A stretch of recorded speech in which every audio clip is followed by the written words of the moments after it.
पिछले एपिसोड में हमने देखा था कि मास्टर इस टाउन को बचाने के लिए अपनी जान तक देने को तैयार थे। उन्होंने खुद के ऊपर हेवन का और हेवनली सेंट का जो अटैक था झेल लिया था ताकि वो अपनी जान दे दे, लेकिन वो इस टाउन को कुछ भी नहीं होने देना चाहते थे। उसी के साथ साथ पिंगान जो था वो किसी अलग ही वर्ल्ड के अंदर पहुंच जाता है जहाँ उसे ब्रिज को क्रॉस करने के लिए मास्टर ने कहा था। ब्रिज क्रॉस करने के बाद उसको मास्टर का एक ऐसा दोस्त मिलेगा जो उसके साथ आगे के समय काम आएगा। इसके बाद पिंगान को वहाँ पर वो स्वॉर्ड स्पिरिट दिखाई देती है जो कि हाई लेवल के स्वॉर्ड के अंदर रहती है। पिंगान को कुछ समझ नहीं आ रहा था कि ये स्वॉर्ड स्पिरिट कौन है और इसका क्या मतलब है यहाँ पर आने का। पिंगान इस बात से बिल्कुल ही हैरान था और उसे समझ नहीं आता कि वो क्या करे। जिसके बाद यहाँ से ये एपिसोड शुरू होता है। तो इस एपिसोड की शुरुआत में मास्टर ने अपनी जान देकर अपने इस टाउन को तो बचा लिया था, लेकिन मास्टर अब इस दुनिया में नहीं रह रहे होते हैं। इसके बाद जैसे यहाँ पर मास्टर मरे थे, अलग तरह से बहुत ही खतरनाक और भयानक तरह से दिखने वाले मॉन्स्टर गांव की तरफ ही बढ़ने लग जाते हैं ताकि यहाँ पर हमला कर सके, क्योंकि अब तो यहाँ पर मास्टर नहीं है तो गांव के लोगों को ऐसे आने वाले खतरों से कौन बचाएगा। जितने भी बाहर के जो इविल वगैरह चीजें हैं अब वो गांव के अंदर आएगी और यहाँ के लोगों को मारने की कोशिश करेगी, लेकिन वो मास्टर वगैरह गांव के किसी भी बंदे को टच तक क्या कर पाते। इससे पहले ही मास्टर रुआन जैसे एक हथौड़ा मारता है, उसके हथौड़े से निकलने वाले ऑरा से हर एक मॉन्स्टर वहाँ पर खत्म हो जाता है। मास्टर रुआन यहाँ पर कह रहा था कि मास्टर तो यहाँ पर नहीं रहे, लेकिन उनकी गैर मौजूदगी में आज मैं यहाँ पर इस टाउन का एक जिम्मेदार बन चुका हूँ जो इस टाउन को प्रोटेक्ट करने की कोशिश करेगा। उनकी गैर हाजिरी में अब इस टाउन को संभालने की जिम्मेदारी मेरी है। मेरे होते हुए अगर किसी ने भी इस टाउन के ऊपर आंख उठाने की भी कोशिश की तो मैं उसको बिना दया दिखाते हुए उसी टाइम मार दूंगा। अगर जिंदा रहना चाहते हो तो इस टाउन से दूरी बना कर रखो। यानी कि अब टाउन की जिम्मेदारी मास्टर रुआन के ऊपर आ चुकी है। वही यहाँ के इंचार्ज बन चुके हैं जैसा कि पहले मास्टर रहा करते थे। तो वहीं अपने घर के अंदर मास्टर पिंगान की मौत से बिल्कुल अनजान वो जब बाहर आता है तो उसे वहाँ पर बड़ा सा पत्थर दिखाई देता है। ये वही पत्थर था जो कि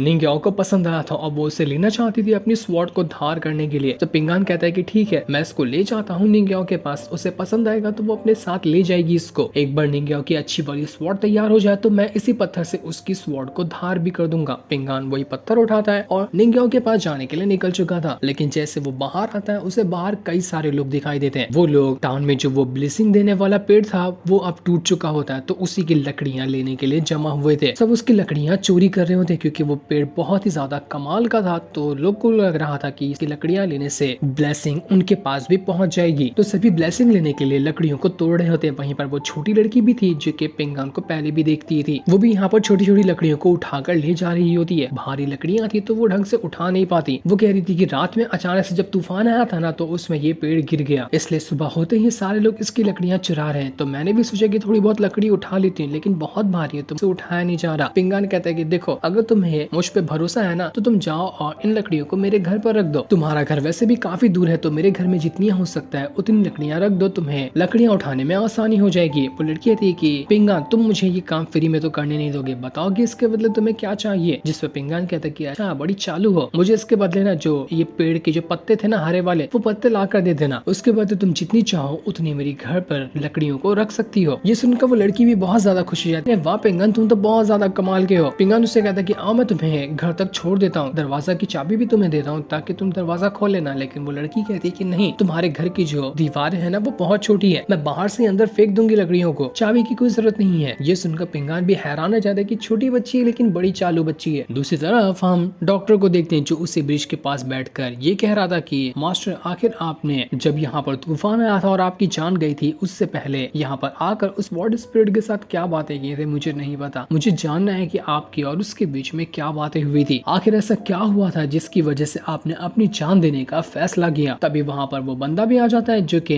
मिस्टर मा को एक बार अपने सेक्ट में इनवाइट करने के लिए आया हुआ था। वो डॉक्टर को यहाँ पर देखकर उससे बातें करने लग जाता है कि टाउन में तो अब एक नया सवेरा हुआ है और यहाँ पर तो तबाही भी नहीं आएगी। मैंने सुना कि इसी मौके का फायदा उठाते हुए डाली डायनेस्टी भी यहाँ पर अपना कब्जा करना चाहती है। डॉक्टर कहता है कि मुझे उन सब चीजों से कोई मतलब नहीं, लेकिन मैं ये सोच रहा हूँ कि आखिर मास्टर ने अपनी जान क्यों दी। तुम तो उनके पहले एक डिसाइपल हुआ करते थे ना, तो तुम्हें ऐसा नहीं लगता क्या कि ये चीज ना आज से नहीं हुई, बहुत टाइम से कुछ ना कुछ तो ऐसा मास्टर के दिमाग में चल रहा था जिसको मास्टर हैंडल नहीं कर पाए। ये एक अजीब सी सिचुएशन क्रिएट की गई जिसके अंदर फंस कर मास्टर अपनी जान ही देकर बच पाएंगे। सिचुएशन में फंसने के बाद उन्हें बस एक ही रास्ता दिखाई दिया कि वो अपनी जान दे दे, तो इसलिए उन्होंने अपनी जान दे दी। लेकिन मास्टर के साथ ऐसा किसने किया, इसके पीछे उसका क्या मकसद था, ये सब तो अभी मुझे नहीं पता, कहीं तुम भी तो उनमें से शामिल नहीं जिसने मास्टर को परेशान किया हो, उनको टेंशन दी हो, जिस वजह से मास्टर ने ऐसा फैसला लिया। वो डिसाइपल कहता है कि नहीं नहीं, मैं ऐसा नहीं कर सकता, अब तो बिला वजह मुझ पे इल्जाम लगा रहे हैं, वो तो मेरे मास्टर हुआ करते थे, मैं उनके साथ ऐसा कैसे कर सकता। मैं तो आपको यहाँ पर देखा तो आपसे सोचा कि बात करने के लिए आ जाऊं, अगर आप इस तरह से मुझ पे इल्जाम कर लगाएंगे तो यहाँ पर बात करना भी ठीक नहीं होगा। इसलिए वो बंदा वहां से चला जाता है। लेकिन ये बंदा ठीक तो नहीं लग रहा था, क्योंकि मिस्टर मा को भी भड़काने के लिए आया था कि वो मास्टर का साथ छोड़ दे। हो सकता है कि इसने कुछ न कुछ किया हो जो कि हमें आगे पता चल सकता है। उस बंदे के जाने के बाद वहाँ पर जुबान की जो दादी थी उसकी स्पिरिट आ जाती है। डॉक्टर उस स्पिरिट से कह रहा होता है कि तुम्हें पता है मेरे पास ना तुम्हारे लिए एक बहुत बहुत ही अच्छा ऑफर है। इस तबाही के बाद जो गांव में समुंदर है जिसके ऊपर ही वो ब्रिज बना हुआ था, वहाँ पर रिवर गॉड की पोजीशन खाली है। तुम चाहो तो मैं तुम्हें रीइंकार्नेशन दे सकता हूँ रिवर गॉड की तरह। रीइंकार्नेशन हासिल करने के बाद तुम एक रिवर गॉड बन जाओगी जो कि उसी समुंदर के अंदर रहोगी। ये सुनकर वो जो जुबान की दादी की स्पिरिट थी वो एकदम हैरान रह जाती कि क्या सच में मैं रिवर गॉड बन सकती हूँ, तो बहुत अच्छी कमाल की बात है, मुझे बिल्कुल चाहिए रीइंकार्नेशन। लेकिन कल रात को भी जब मैं उस ब्रिज के पास गई थी ना, मैं उसके कितना दूर भी क्यों ना रहूं, लेकिन वहां पर एक बहुत ही ज्यादा हार्ड ऑरा है जो मुझे वहां तक जाने ही नहीं देता। अगर मैं जबरदस्ती जाने की कोशिश करूंगी तो वो मेरी जान ले लेगा। डॉक्टर कहता है कि अगर तुम्हें रिवर गॉड बनना है और रीइंकार्नेशन हासिल करना है तो तुम्हें वो तकलीफ तो झेलनी पड़ेगी। तुम यहाँ पर हमेशा बूढ़ी की तरह भटकती आत्मा बनकर यहीं पे रह सकती हो, या फिर एक रिवर गॉड बनकर उस समुद्र में रह पाओगी, वो भी बिल्कुल रीइंकार्नेशन के साथ। अब फैसला तुम्हारा है, तुम्हें ये ऑफर चाहिए तो करो और नहीं चाहिए तो मत करो, मैं तुम्हारे पर कोई जोर जबरदस्ती नहीं कर रहा। ये सुनकर जुबान की दादी की स्पिरिट कहती है कि ठीक है, कुछ भी तकलीफ क्यों ना आ जाए, मैं वो सब तकलीफ को झेलूंगी और रीइंकार्नेशन हासिल करके रहूंगी। दूसरी तरफ हम मास्टर रुआन को देखते हैं जिसके पास दाली डायनेस्टी से एक बंदा आया हुआ था। वो मास्टर रुआन से कहता है कि देखिए आप तो यहाँ के नए इंचार्ज बन चुके हैं ना, तो हमारी दाली डायनेस्टी ने ये सोचा था कि हम इस टाउन के अंदर एक छोटा सा सेक्ट बनाएंगे। यहाँ के माउंटेन पर हम एक छोटा सा सेक्ट बनाना चाहते हैं, तो उसको बनाने के लिए हमें आपकी परमिशन चाहिए होगी। आप परमिशन देते हैं तो परमिशन के हिसाब से हम अपना काम शुरू कर देंगे। मास्टर रुआन कहता है कि देखो मेरी कुछ शर्तें हैं, अगर मेरी शर्तों को तुम्हारी दाली डायनेस्टी मानती है और उन शर्तों के हिसाब से ही वो चलती है तो मैं तुम्हें परमिशन दे दूंगा यहाँ पर सेक्ट बनाने की। वो उसको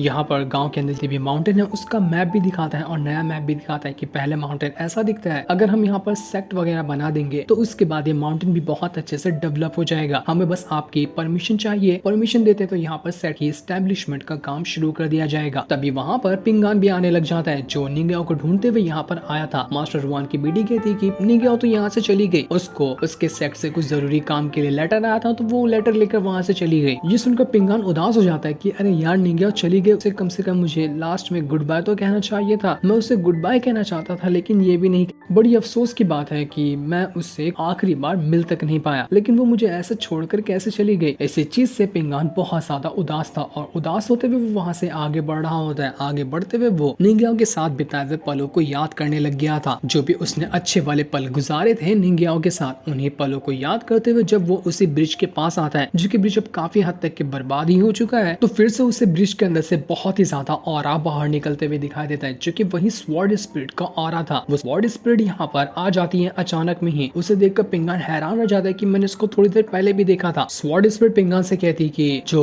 मास्टर थे ना तुम्हारे, उन्होंने मुझसे कहा था कि वो इस वर्ल्ड से बिल्कुल निराश हो चुके हैं, इसलिए उन्होंने ऐसा फैसला लिया। मैं तुमसे पूछना चाहती हूँ कि क्या तुम भी इस वर्ल्ड से निराश हो, फिर कुछ बदलाव चाहते हो। इतना कहने के बाद वो वहाँ से जाने लग गई थी। पिंगान उसको रोकते हुए कहते कि रुक जाओ जरा, मेरी बात तो सुनो, रुको, मुझे तुमसे कुछ पूछना है। तुम कौन हो, तुम कहाँ से आई हो, रुको तो मेरी बात सुनो। लेकिन वो स्वॉर्ड स्पिरिट अभी कुछ नहीं कहती और वहाँ से गायब हो जाती है, क्योंकि यहाँ पर मास्टर रुआन की बेटी आ रही थी, इस वजह से वो स्वॉर्ड स्पिरिट गायब हो चुकी थी। मास्टर रुआन की बेटी पिंगान से कहती है कि अरे पिंगान तुम ऐसे चले गए, मुझे तुम्हें कुछ बताना था। मास्टर के जाने के बाद तुम तो वैसे भी अकेले घर में रह गए होगे, तो मेरे फादर ने कहा है कि तुम उनके घर पे रह सकते हो, वहीं पे तुम काम करना और वहाँ पर तुम आसानी से रह पाओगे, तो तुम्हें कहीं और जाने की कोई जरूरत नहीं है। पिंगान कहते हैं कि अरे वाह, ये तो बहुत अच्छी बात है, फिर ठीक है, मैं तुम्हारे साथ ही तुम्हारे फादर वाले घर पे चलता हूँ, मैं उनका स्वॉर्ड वगैरह बनाने में हाथ भी बढ़ा दिया करूंगा और वहीं पे रह भी जाऊंगा। तभी पिंगान जब आगे बढ़ रहा था तो उसे वो ये समुद्र के अंदर कुछ न कुछ अजीब चीज दिखाई देती है। वो कहता है कि यहाँ पर कुछ तो है जो मुझे दिखाई नहीं दे रहा, इसलिए मास्टर रुआन की बेटी एक पत्थर उठाकर अंदर फेंक देती है और पिंगान से कहती है कि देखो अंदर कुछ नहीं है, तुम तो ऐसे बिला वजह शक कर रहे थे, चलो चलो हमें चलना है, अभी बहुत सारा काम बाकी है। इसके बाद वो दोनों वहाँ से चले जाते हैं, लेकिन के जाने के बाद हम उसी समुद्र के नीचे जुआन की दादी की जो स्पिरिट थी उसको देखते हैं, जिसे वो पत्थर आकर लग गया था। वो बहुत ज्यादा गुस्सा होती है कि आखिर ये पत्थर किसने मारा। वो यहाँ पर रीइंकार्नेशन हासिल करने के के लिए ही आई हुई थी। जैसे वो थोड़ी दूर आती है, वो अपने बालों की मदद से एक बहुत ही बड़ा पत्थर उठाती है और जिस सामने उसे ऑरा दिख रहा था उसके ऊपर मारती है, क्योंकि यही वो ऑरा था जो उसको बहुत ज्यादा तकलीफ देता था। वो ऑरा से तो पत्थर भी चकनाचूर हो जाता है, लेकिन तब भी जुआन की दादी डरती नहीं। वो कहती है कि मुझे रीइंकार्नेशन हासिल करना है तो मुझे कैसे भी करके इस पत्थर को जो हुआ उसका डर निकालते हुए इस ऑरा को क्रॉस करना पड़ेगा, तभी मैं जाकर रीइंकार्नेशन हासिल कर पाऊंगी। तो वो उस ऑरा के अंदर ही घुस जाती है। जैसे वो वहां पर आई थी उसे बहुत ज्यादा तकलीफ होती है, इतनी तकलीफ कि वो तकलीफ को बर्दाश्त तक नहीं कर पा रही थी। उसकी हालत पूरी तरह से खराब हो चुकी थी, लेकिन वो सारी तकलीफों को बर्दाश्त करती और तकलीफों को बर्दाश्त करने के बाद वो आगे बढ़ते जा रही थी। बहुत दूर आने के बाद धीरे धीरे करते हुए उसकी बॉडी के अंदर बदलाव आने लग जाता है, क्योंकि अब उसको रीइंकार्नेशन मिल रहा था। उसने वो ऑरा क्रॉस किया तो उसने रीइंकार्नेशन का प्रोसेस पूरा कर लिया। इसके बाद वो बदसूरत सी बुढ़िया वो एकदम ज्यादा खूबसूरत जवान लड़की में बदल जाती है, जो कि बहुत ज्यादा प्यारी लग रही थी। बुढ़िया खुद नहीं यकीन कर पाती कि अरे वाह ये क्या हुआ, मैं इतनी ज्यादा सुंदर बन चुकी हूँ। मुझे तो यकीन नहीं होता, मुझे कोई देखेगा तो मुझे पहचान तक नहीं पाएगा, कितनी प्यारी बन गई मैं। तभी ब्रिज के अंदर से बहुत ही ज्यादा हाई लेवल का ऑरा पहाड़ निकलता है जो उस बुढ़िया को तकलीफ देने लग गया था। अब उसको बुढ़िया कहें या क्या कहें, उसको लड़की ही कहना ठीक होगा क्योंकि वो तो लड़की बन गई। तभी डॉक्टर की आवाज वो जुआन की दादी को आती है और उससे कहते हैं डॉक्टर की जब भी तुम ब्रिज के आसपास रहोगे ना तो अपना चेहरा जो है ना वो पानी के अंदर से बाहर मत निकालना, क्योंकि तुम एक रिवर गॉड बनी हो तो उसका राज सिर्फ समुद्र के अंदर ही चलता है। इसलिए आज के बाद कभी भी यहाँ पर तुम्हें अपना सर ऊपर करने की कोई जरूरत नहीं है, लेकिन सर नीचे करके भी इस ब्रिज पे जो भी होगा उसकी पल पल की जानकारी मुझे ला कर देते रहना। जिस पर जुआन की दादी कहती कि ठीक है, जैसे आप कहेंगे मैं वो करने के लिए तैयार हूँ। दूसरी तरफ पिंगान जो होता है वो मास्टर जुआन की बेटी से कहता है कि मैंने ना एक जगह पर 2 लेटर लिखे हुए देखे थे, मुझे अब उतना पढ़ना लिखना तो आता नहीं, तो मैं तुम्हें ना वो लेटर लिख कर दे देता हूँ, तुम मुझे उसका मतलब बता देना कि क्या लिखा हुआ था। पिंगान जैसे ही वहाँ पर वो लेटर लिखता है, मास्टर जुआन की बेटी कहती कि अरे ये तो मार्शल आर्ट से जुड़ी हुई चीजें हैं, इसके बारे में तुम्हें अच्छे से बता सकती हूँ। ये जो तुमने लिखा है ना उसको एक्यूपंक्चर पॉइंट कहते हैं। ये इंसान की बॉडी में अलग अलग जगह पर होते हैं। तुम्हें कभी चोट लग जाए तो इनका इस्तेमाल करते हुए तुम उन चोटों की तकलीफ को या फिर तुम्हारी अंदरी को चोट होंगी तो उन्हें भी ठीक कर सकते हो। ये तुम्हें रिकवर करने के काम आते हैं, लेकिन ये करने के लिए एक्यूपंक्चर पॉइंट का बहुत अच्छे से ज्ञान होना चाहिए। तभी वहाँ पर एक दूसरा लड़का भी पहुंच जाता है जो कि दाली डायना से जो बंदा आया हुआ था उसी के साथ आया था। वो मास्टर जुआन की बेटी से कहता है कि अरे वाह बहुत अच्छा ज्ञान दे रही हो, जरा मुझे भी सिखाओ ना, मैं भी यहाँ पर सीखना चाहता हूँ, मुझे भी एक्यूपंक्चर पॉइंट की कुछ अच्छी जानकारियाँ पता है, तो हो सकता है कि मैं भी पिंगान का साथ दे दूं और वो अच्छे से समझ जाए। तुम ना उसको अलग अलग जगह के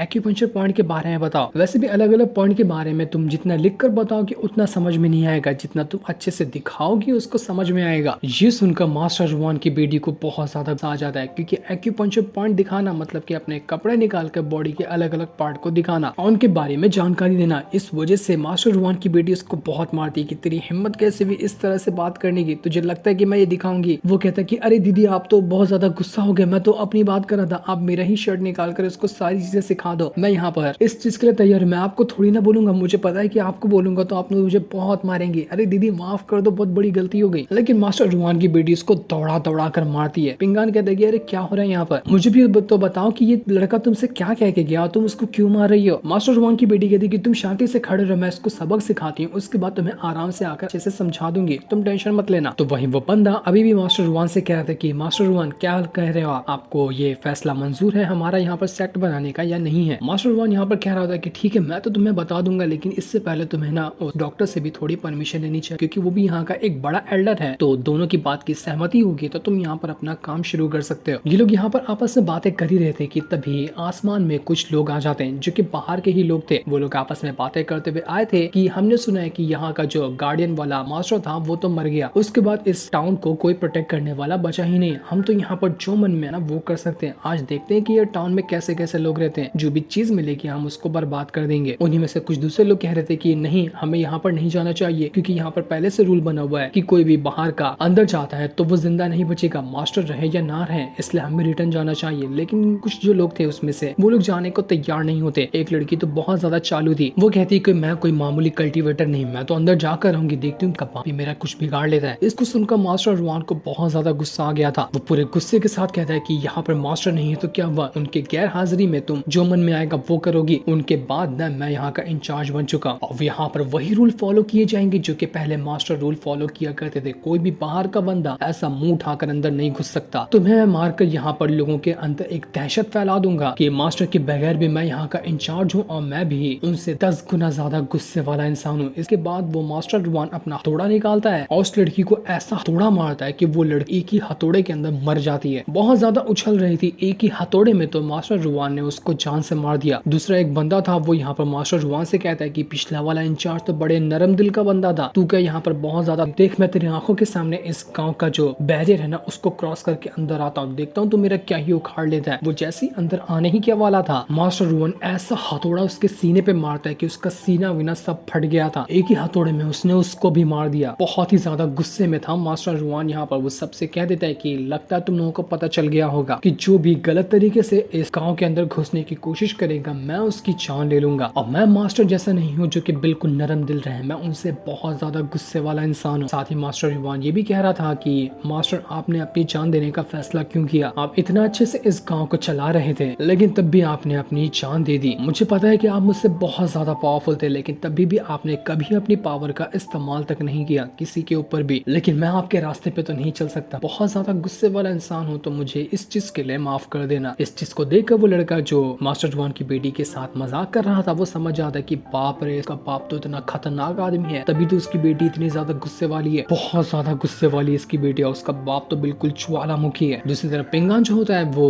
उसी छोटी लड़की के पास आता है क्योंकि लड़की ने काफी सारी लकड़ियों को जमा कर दिया था पिंगान के घर में। वो उससे कहता है कि लकड़ियों को तो तुमने जमा कर लिया, अब लाओ वो पत्ते मुझे दे दो जो तुम लाई हो। वो लड़की पत्ते देना नहीं चाह रही थी क्योंकि उसे भी वो पत्ते चाहिए थे, वो पत्ते उसे बहुत ज्यादा पसंद आ गए थे, इसलिए वो गुस्सा होते हुए और बिना मन के पिंगान को वो पत्ते दे देती है। पिंगान को ये देखकर बुरा लग जाता है, वो को पत्ते वापस करते हुए कहता है कि देखो तुम्हें ये पत्ते चाहिए ना तो तुम ही रख लो, मैं किसी का दिल नहीं दुखाना चाहता, लेकिन एक बात का ख्याल रखना कि अगर कभी भी तुम किसी से किसी चीज का वादा कर लेते हो ना तो उसका वादा कभी मत तोड़ना। तुमने पहले वादा किया था कि तुम खुशी दिल से ये पत्ते मुझे दोगी, लेकिन अब तुमने अपना मन उतार लिया, पत्ते तुम रख लो लेकिन मुझे वादा तोड़ने वाले इंसान नहीं पसंद है। वो लड़की कहती कि तुम तो बिल्कुल मास्टर जैसे बात करते हो, ऐसा लगता है ना कि मैं तुम्हारे अंदर मास्टर को ही देख पा रही हूँ, तुम भी ऐसा लग रहा है कि आगे चलते हुए उन्हीं के रास्ते पे चलने वाले हो। तभी वहाँ से बहुत सारे कल्टीवेटर गुजरते हैं, उन्हीं में निंगिया भी शामिल थी। वो यहाँ पर भागते हुए अपनी फ्लाइंग स्वॉर्ड पे सवार होकर पिंगान के पास आती है, उससे कहती कि पिंगान मुझे माफ कर देना, कल मैं जरूरी काम से चली गई थी, तुम्हें बाय तक नहीं कह पाई, इसलिए मैं तुम्हारे पास आई ताकि अच्छे से गुड बाय कह सकूं, क्योंकि हम दोनों ने इतना टाइम साथ में गुजारा है और बिना बाय कहते हुए चले जाना ये मुझे बिल्कुल ठीक नहीं लगा। पिंगान बहुत ज्यादा खुशी आता है कि आखिरकार निंगिया वापस आ गई। कम से कम उसको जाते हुए पिंगान ने एक बार देख तो लिया। वो उससे कुछ बातें करने की कोशिश करता है लेकिन निंगिया बातें नहीं करती और अपनी फ्लाइंग स्वॉर्ड पे सवार होकर वहां से आगे चली जाती है, क्योंकि उसके सेट के बाकी लोग तो कहीं जा रहे थे, उन्हीं के साथ वो जा रही थी। रास्ते में पिंगान दिखा तो वो उससे मिलने के लिए यहाँ पर आ गई। पिंगान बहुत खुश होता है कि चलो कम से कम वो बाय तो कह के गई, मुझे लगा कि वो मुझसे नाराज होकर गई है, लेकिन ऐसा नहीं है।